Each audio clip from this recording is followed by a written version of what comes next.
Peace and blessings, everybody. My name is Damon K. Jones. I'm the New York representative of Blacks in Law Enforcement of America. I'm also the publisher of Black Westchester magazine. And, I've been sitting back watching all the comments, watching all the comments on Facebook, watching all the comments on the county website. So, but I want to get something straight. Let me make something clear. Let me make something crystal clear. I firmly believe that correction officers should have parity with county police. I firmly believe that. I've been saying that for my 33 years of working for the department. We are better trained. Even the county's own report says that we're better trained in de-escalation, mental health supervision, and crisis de-escalation. In addition, we've been nationally accredited too many times for a long, long time. And they're just talking now about county police to be nationally accredited. So we should have the same pay rate. I get that. But it comes down to how your union, COBA, has negotiated in the last 20 years that have led to this discrepancy in pay and benefits. You can't blame the county. It's easy for those in those positions to pass the blame on the county. And what baffles me is that from the many social media posts, I see everyone is overlooking the missteps of the COBA union leadership that have led to this inadequate pay and benefits for our dedicated correction officers today. I see ridiculous posts from officers and supervisors that I thought had more goddamn common sense than what I see posted. Unfortunately, some individuals are attempting to rewrite the history of how we ended up in this situation today. And that's detrimental to everybody, especially the new officers. First, I see people argue, oh, nobody knows what we do. They don't know what we go through. And guess what? I agree. But stop being a bitch about it. Whose job is it to educate the public? Whose job is it? Whose job is it? Huh? It's the union's job. That's their job. So why aren't they doing that? To effectively represent our officers, the union president and delegate must actively engage in community by visiting housing and worships such as churches, synagogues, mosques, to inform the congregants and the public about the essential hard work of correction officers.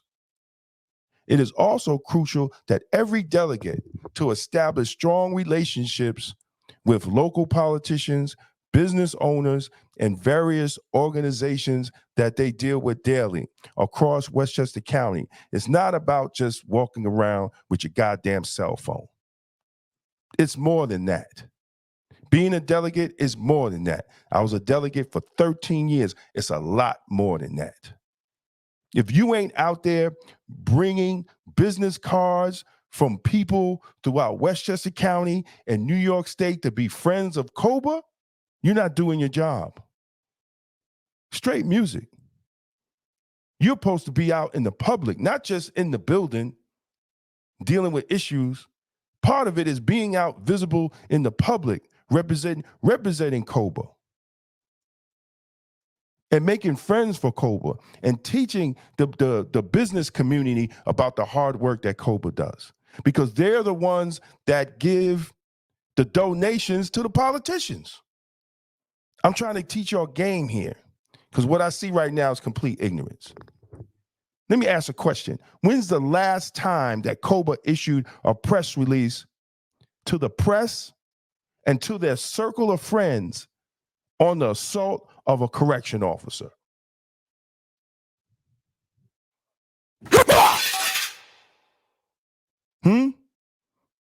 When has COBA sent out a press release to the press and to their circle of friends, businesses, and organizations and all that officers are still dealing with COVID in the county jail? When have they done that?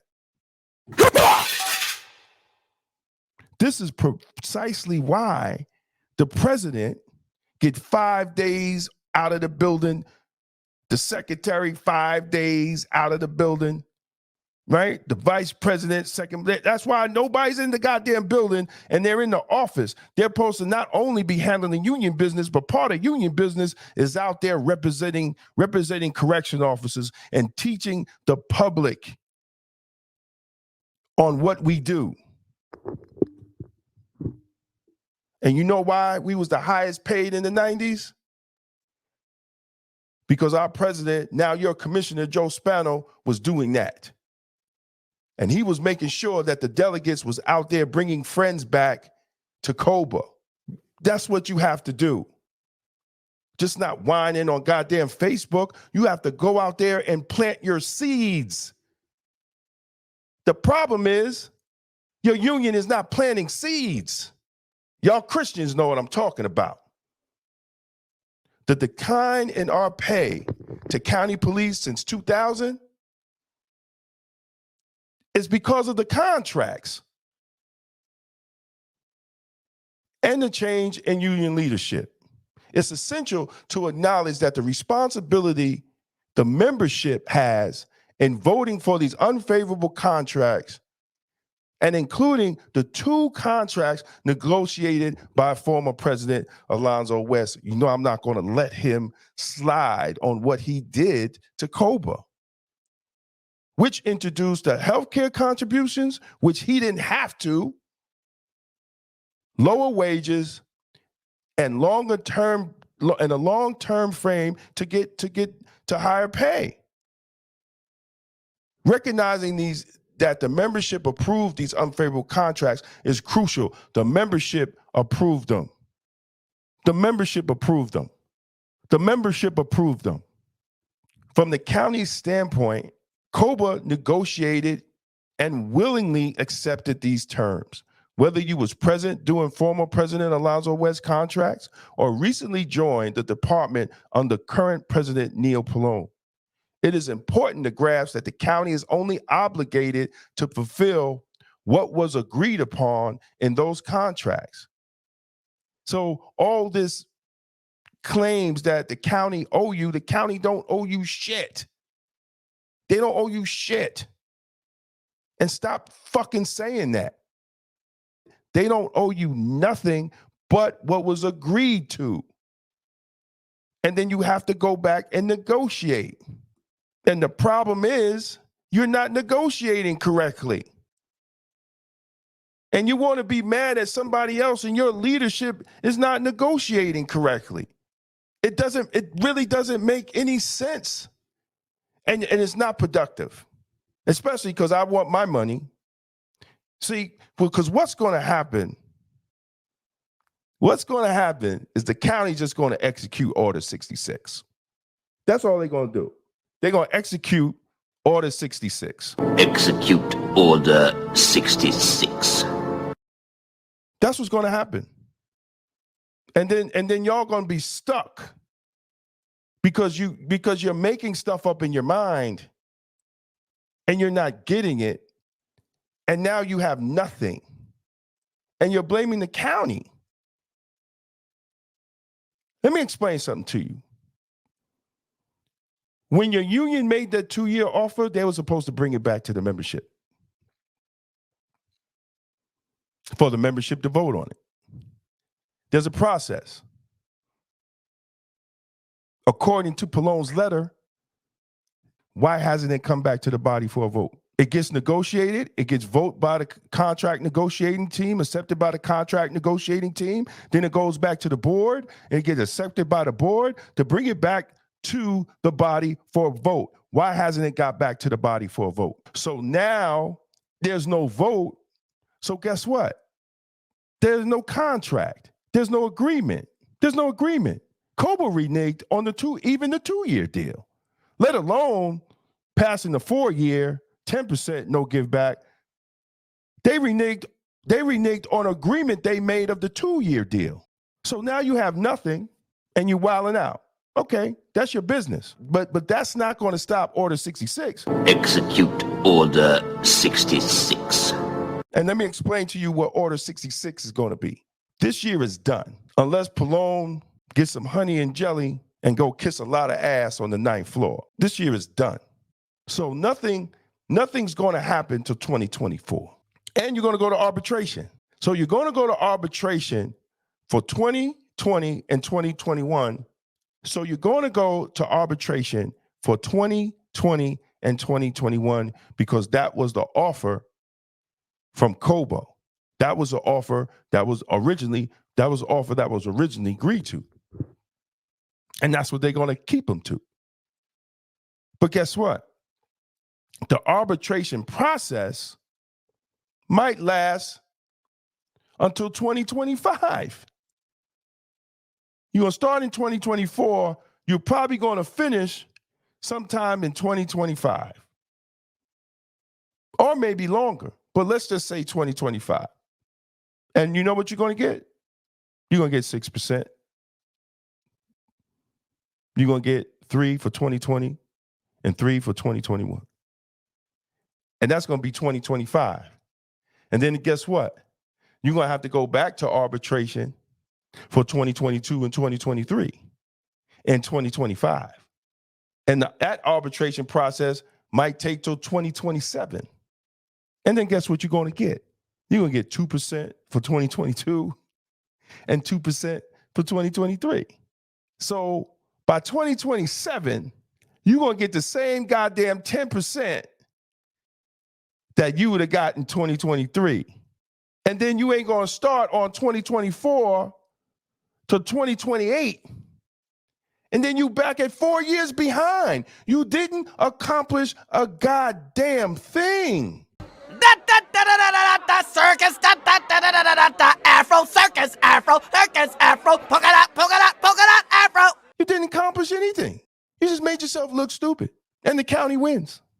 And then you might not mess around to 2028 or something. Again, the county is only bound to honor what COBA has negotiated and what the membership has voted for and approved. Yes, it was bad deals.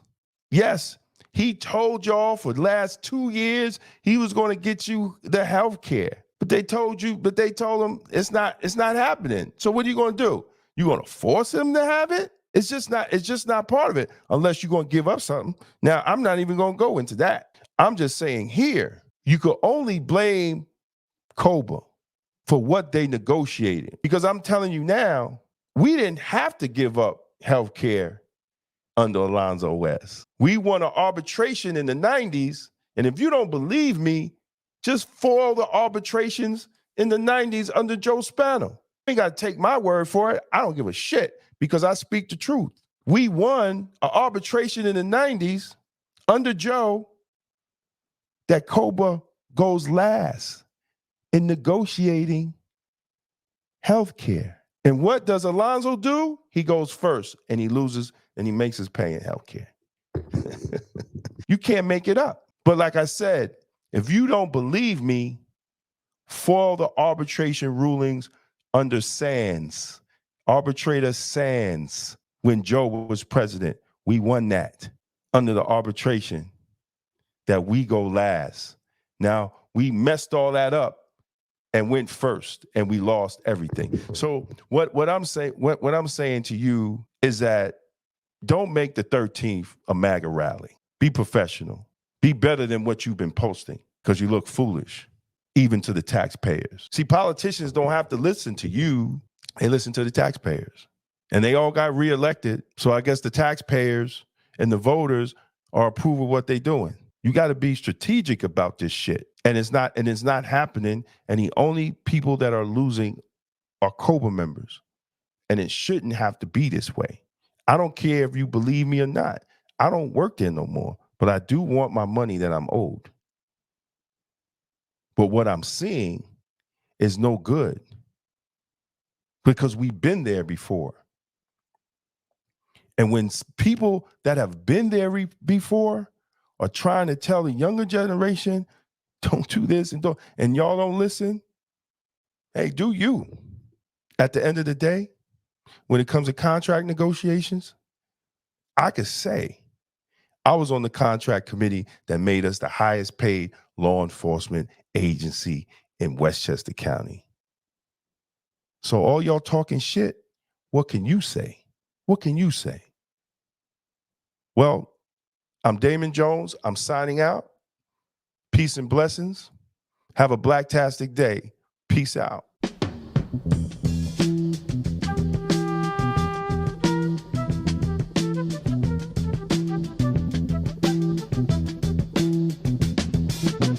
You will not be able to stay home, brother. You will not be able to plug in, turn on, and cop out. You will not be able to lose yourself on Skag and skip out for beer during commercials because the revolution will not be televised. The revolution will not be televised. The revolution will not be brought to you by Xerox in 4 parts without commercial interruptions. The revolution will not show you pictures of Nixon blowing a bugle.